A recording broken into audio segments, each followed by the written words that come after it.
usando e capacitando vocês para o louvor da sua glória. Amém? Como nós dissemos no início do nosso culto, nós estamos nesse tempo de Pentecostes, né? E aí há todo um simbolismo, né, nesse período, com relação às cores, os próprios símbolos, né, litúrgicos que são usados para trazer, né, à nossa memória essa experiência tão importante na vida da igreja, na vida de cristãos e cristãs que receberam a presença, o poder do Espírito Santo, conforme as palavras de Jesus ali, este poder para nos capacitar e assim nos tornarmos testemunhas da sua graça e do seu amor. E é sobre isso que eu quero falar contigo nesta noite, sobre essa presença maravilhosa do Espírito Santo nas nossas vidas. Para isso, eu convido que você abra a sua Bíblia no Evangelho segundo João, Evangelho de João, capítulo 16, os versículos de 7 a 11. João, capítulo 16, os versículos de 7 a 11, nos dizem assim: Mas eu vos digo a verdade. Convém-vos que eu vá, porque se eu não for, o Consolador não virá para vós outros. Se, porém, eu for, eu vô-lo enviarei. Quando ele vier, convencerá o mundo do pecado, da justiça e do juízo. Do pecado, porque não creem em mim. Da justiça, porque vou para o Pai e não me vereis mais. Do juízo, porque o príncipe deste mundo já está julgado. Amém? Feche seus olhos, vamos orar mais uma vez por esta palavra, que o Senhor continue a falar conosco. Senhor, obrigado pela Tua presença neste tempo de culto, de adoração, de louvor. Nós já podemos sentir o Senhor, temos certeza que de alguma forma o Senhor já tocou o nosso coração, já falou conosco, mas agora nós pedimos que também, através da Tua palavra, desse tempo de meditação, o Teu Espírito Santo continue a falar com cada um de nós, aonde quer que estejamos, Senhor, em qualquer lugar do mundo, com quantas pessoas estivermos, mesmo sozinhos, sabemos que o Senhor está conosco, fala ao nosso coração, nós te pedimos. Eu coloco, Senhor, a minha vida diante do Senhor, que eu possa me esconder atrás da cruz de Cristo, para que toda a honra e toda a glória sejam somente tuas, em nome de Jesus. Amém, amém e amém. Eu creio que nesse tempo de pandemia que nós estamos vivendo, há muitas frases que temos ouvido. Frases que têm marcado esse período tão difícil, né? Vai passar, inclusive foi tema de uma das minhas pregações esse período. E uma das frases que nós ouvimos muito é: nós nunca mais seremos os mesmos. Né? Depois desse tempo que estamos vivendo, e a gente já tem visto aí em outros lugares do mundo, onde a pandemia já está ali numa curva decrescente, de fato as coisas estão muito diferentes, né? E eu tenho dito que as coisas só vão mudar, as coisas só serão diferentes efetivamente se as pessoas mudarem, se nós mudarmos. E eu quero te perguntar exatamente isso: será que nós estamos mudando mesmo? Será que nós reconhecemos que há coisas em nós que precisam mudar, há coisas em nós que precisam ser transformadas? Porque nesse tempo de crise, onde nós muitas vezes temos que ficar mais tempo, né, sozinhos ou reclusos, somente ali com a nossa família, nós somos então exatamente levados para esse lugar de reflexão, de contemplação. É natural então que a gente comece a pensar um pouco mais sobre algumas coisas. Eu digo natural em tese, né? Deveria ser assim, nós pensarmos um pouco mais. E à medida que nós então vamos pensando sobre essas coisas e permitimos então que o próprio Espírito Santo vá nos sensibilizando, nós vamos percebendo que há coisas que podem ser melhoradas, serem tratadas, serem mudadas na nossa vida. E talvez você passe por todo esse período de pandemia, a quarentena, né, que a partir de amanhã, pelo menos aqui no estado de São Paulo, começa a ser flexibilizado. Tudo isso que nós estamos vivendo. Talvez você tenha entrado nesse período, passado por ele, sairá dele sem mudar nada. E eu te pergunto, será que isso é bom? E é sobre isso que nós vamos refletir. A obra do Espírito Santo é essencialmente nos transformar. Basicamente, se pudéssemos resumir a obra do Espírito Santo, nós poderíamos dizer isso: ele veio para nos transformar, ou melhor dizendo, ressignificar as nossas vidas, dar um novo sentido, um novo significado para a nossa existência. O Pentecostes dá então um novo sentido para a fé das pessoas, dá um novo sentido para a igreja. Aquele povo que estava ali reunido em Jerusalém, aguardando o cumprimento da promessa, eles estão esperando para saber para onde eles vão, qual o rumo que tudo aquilo vai dar, para onde eles vão depois de tudo aquilo.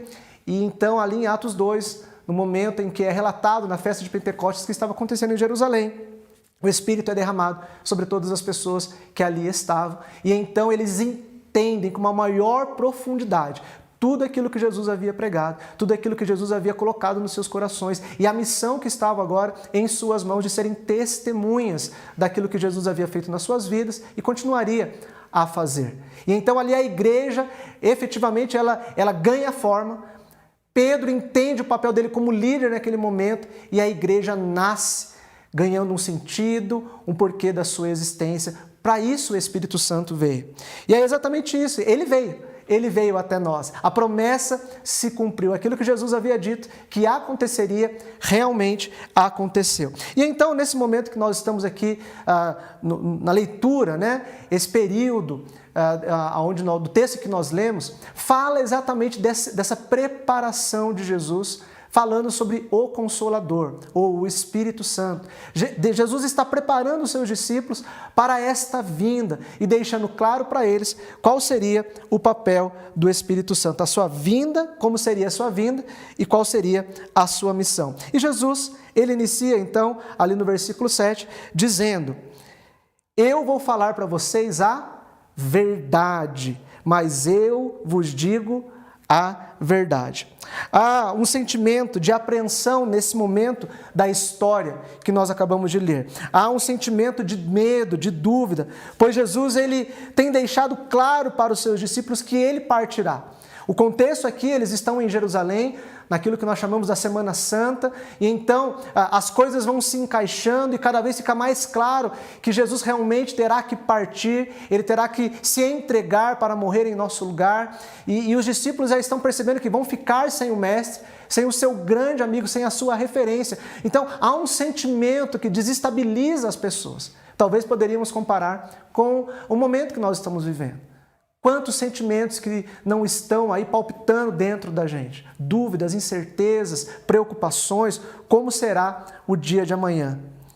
E então ele deixa muito claro que essa partida dele não será fácil para os discípulos.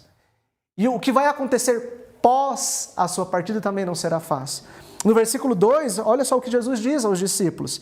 Eles vos expulsarão, Jesus falando o que vai acontecer com os discípulos. Eles vos expulsarão das sinagogas, mas vem a hora em que todos os que vos matar julgará com isso tributar culto a Deus. Jesus está dizendo, vai ficar mais difícil.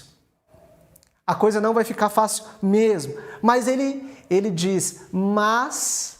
O versículo 7 começa com um mas. E eu sempre gosto de dizer isso aqui na nossa comunidade. Eu gosto muito dos poréns de Deus, do mas de Deus.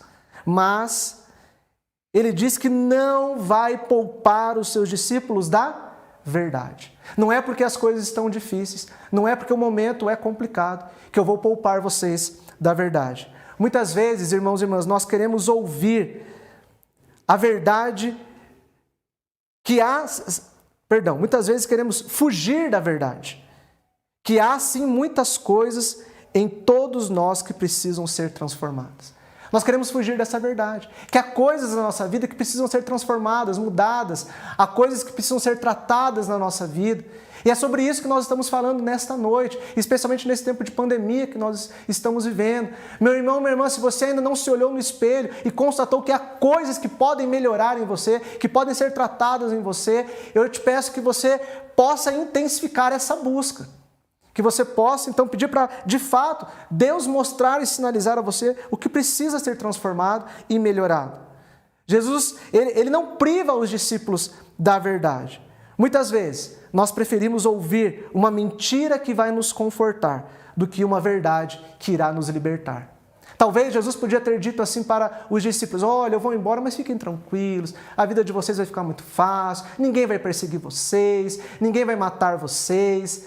Mas não é isso, é sobre isso que Jesus está falando para os discípulos. Pelo contrário, ele fala a verdade, porque é a única coisa que pode nos libertar.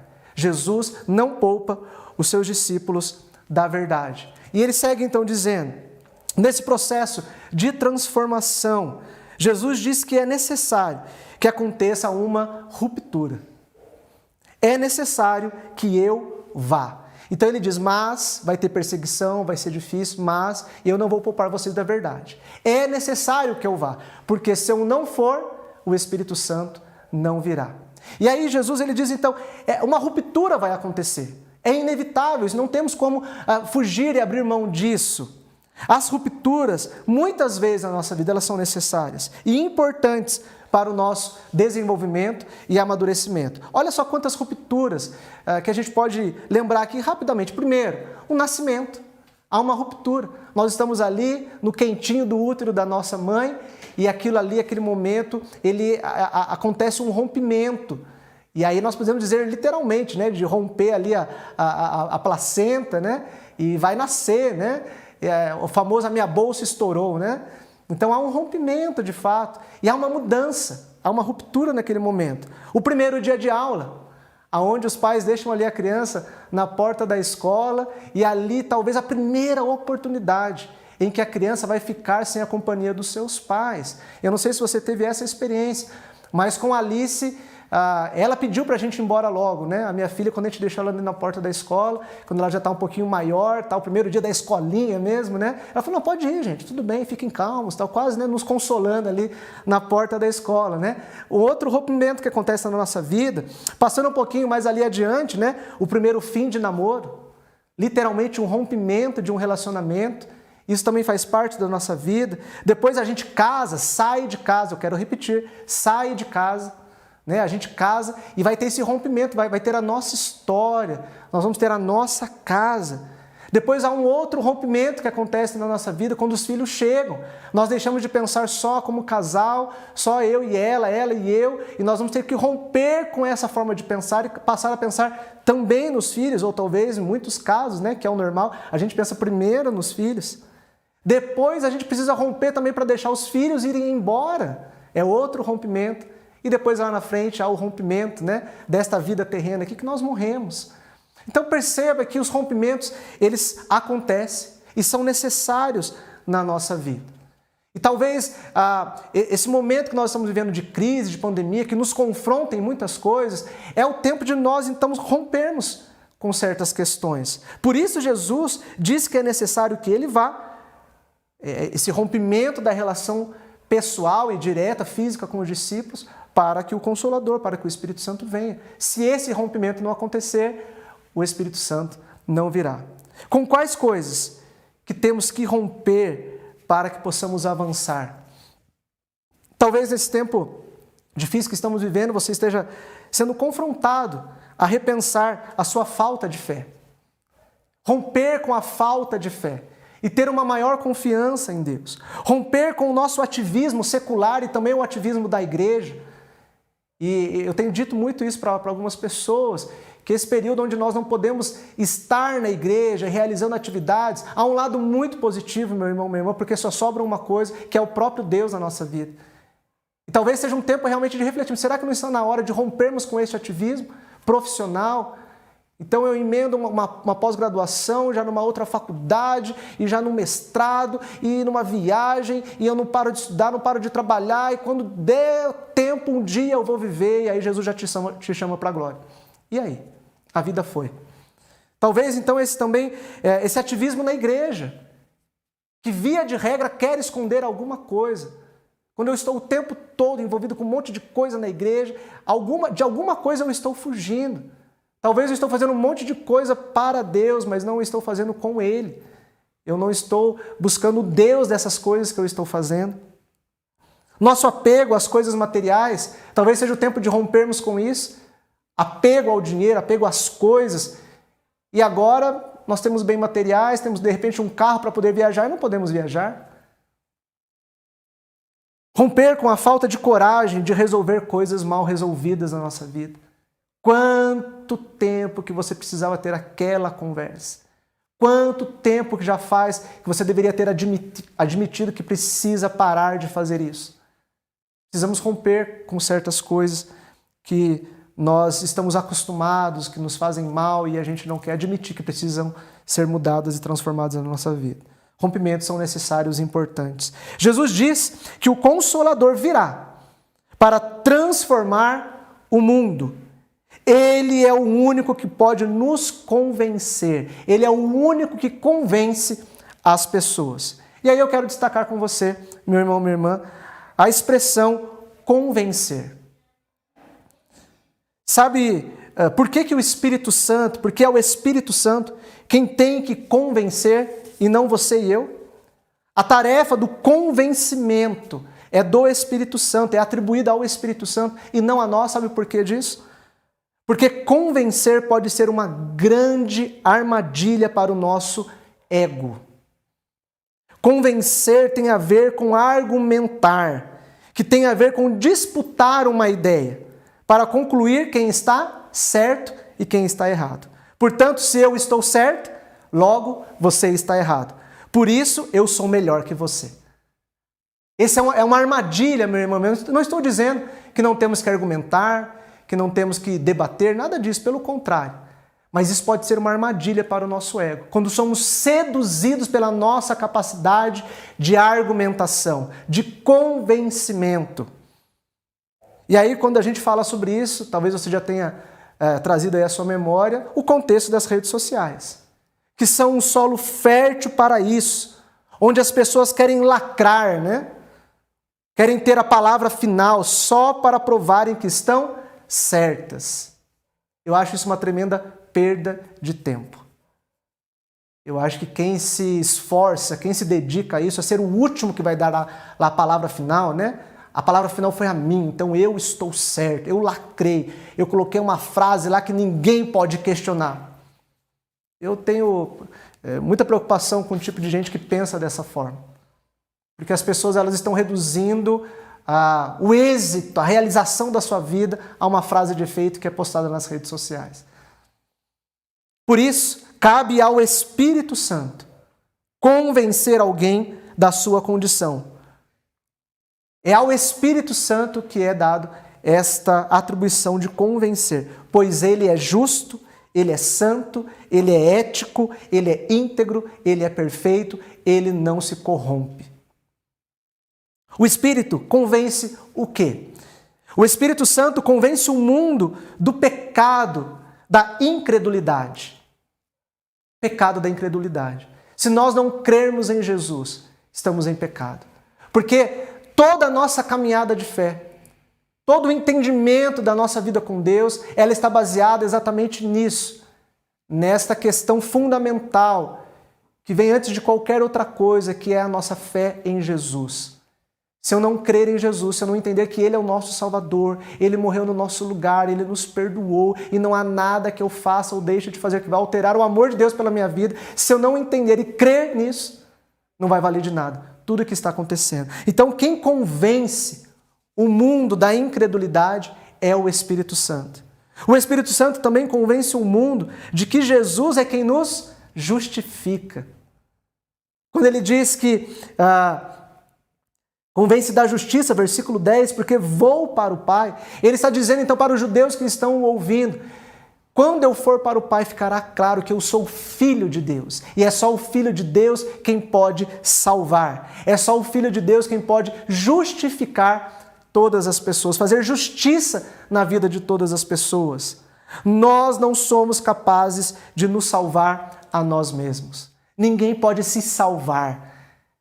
Então, o Espírito Santo vem convencer do pecado da incredulidade, vem convencer o mundo de que é Jesus quem justifica, não é por obras, não é porque eu sou bonzinho, não é porque eu não faço coisas ruins que eu vou para o céu, que eu vou ganhar, herdar a vida eterna. É porque Jesus morreu no meu lugar, é tudo sobre Ele, não sobre nós. É Ele quem nos salva. Quem não crê e quem não é justificado já está condenado. O final é o mesmo de Satanás.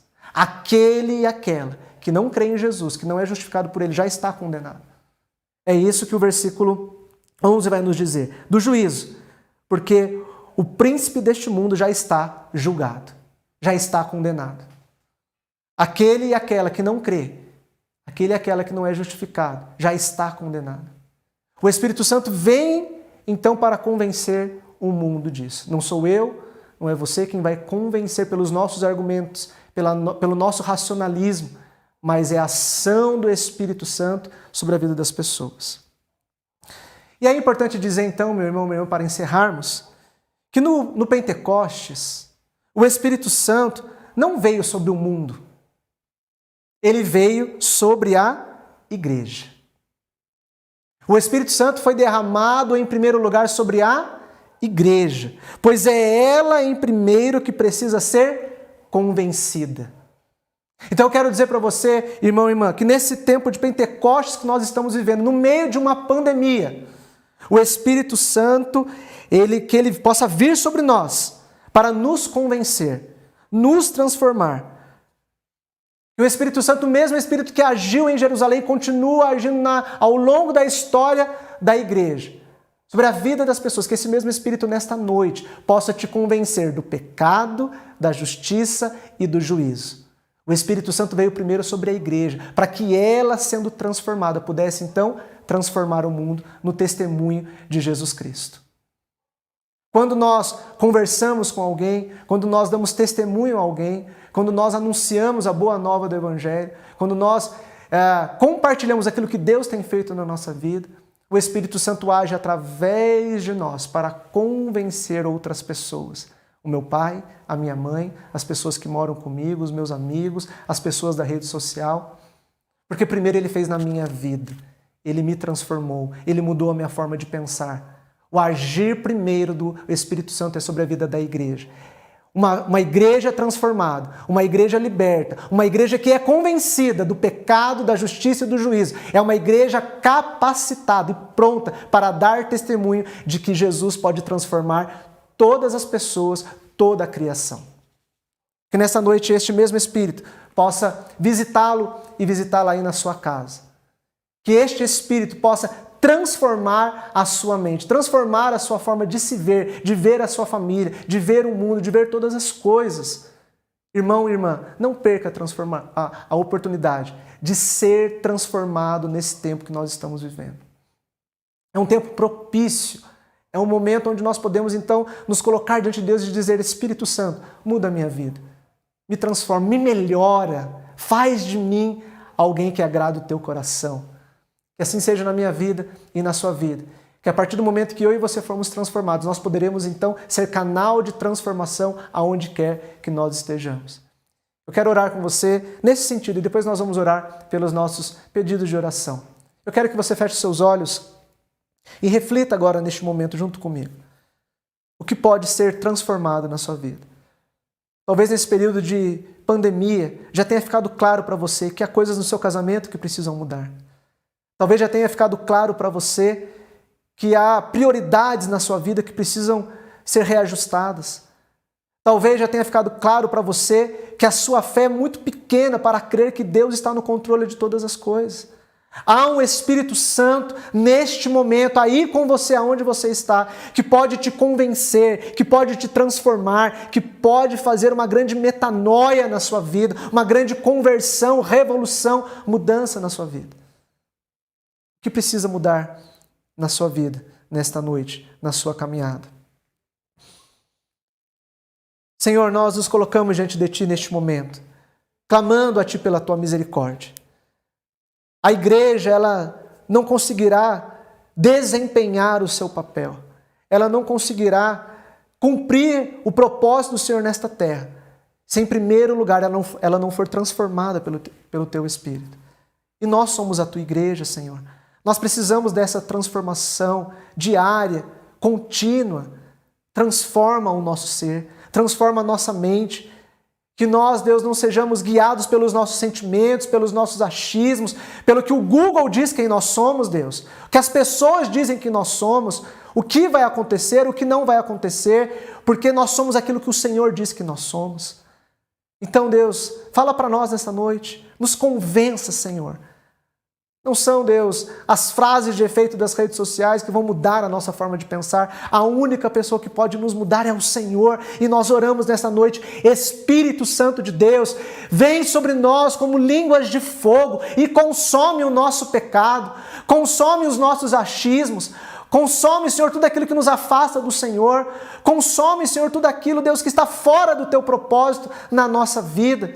Em nome de Jesus, Espírito Santo de Deus, nos transforma, para que através da nossa vida, a nossa família também seja transformada pelo Senhor, os nossos amigos, os nossos familiares. Faz da nossa vida um canal de transformação do Teu Espírito Santo. Em nome de Jesus, que algo novo possa acontecer nesta noite ainda. Que amanhã, Senhor, nesse tempo que nós estamos vivendo, tão difícil, com tantas limitações, nós já possamos perceber, Deus, uma nova mentalidade. Nós possamos nos propor a ter uma nova atitude, porque o Senhor é quem está agindo nas nossas vidas. Convence-nos, Senhor, e convence o mundo do pecado, da justiça e do juízo, para que todos e todas venham a entender, conhecer e se entregar ao nosso Salvador Jesus Cristo. Assim nós oramos em nome de Jesus. Amém, amém, amém. Glória a Deus.